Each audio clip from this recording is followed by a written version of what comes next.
dhibaatada ay haysatay kamid tahay Sheekh Shantaay dhibaatada ku haysto maxaa kamid ah masjidka hadaan ku jira camera lagu xada markaan nasiina gaar aan ku jiro camera leeyla daba jooga wallahi iyo sheekada maxaa aniga lay ugu mashquuli hadaan ku fo camera leeyla daba jooga idaacada laga soo wacay Sheekh Shantaay maanta idaacadii ugu muhiimsaneed baan telefoon ka qabtay abwaan guure oo aad aan u jecelahay oo aad ii xurmeeya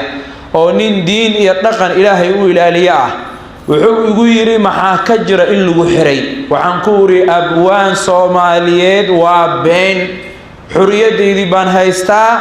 danahaygi gaarka ahay baan ku jiraa waxaan isiri buuqi uu ka yaraani maadaama idaacadii kulmiye kula soo xiriirtay maxay ku soo wacayaan ilaa ya hadda wali soo buuba teleefankaygu waa dhimay dabka ka dhaca intii hadda aan isdhahaayay warkaan way caday karaan baan u yeeray waxa loo baahan yahay mogtahay inaan dad markaan dad musliman ah inaan run faafino war sheekha mashquulka ka dhaafa maxaa laygu mashquuli aniga youtuberleyda maxaa ugu duwantaa sheekha maxaan youtuberleyda ka duwanahay waxaan youtuberleyda ka duwanahay anigu dhaqan iyo diin baan ka helaa aan ka hadlaa Sheekh Shantaay ciidan intee la eg ayaa ku taageersan adiga wallahi inana beenii sheegeen ciidanka ugu badan ee magaalada Muqdisho ku nool shakhsiga ay taageersan yihiin bana wow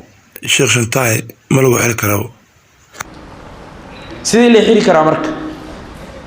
iga jawaab su'aasha Sheekh Shantaay maxaa ka jira inuu soo wacay taliyaha booliska gobolka Banaadir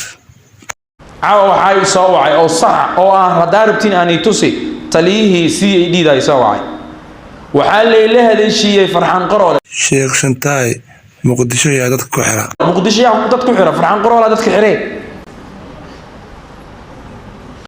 wallahi ciduu ku dhagan laguma fujiyo يا عدو كل جوي هذا حتى لدي مكر ولا مدي ربنا يا فرحان قرلا إلى سحريري بركاسو رياكم مع شيخين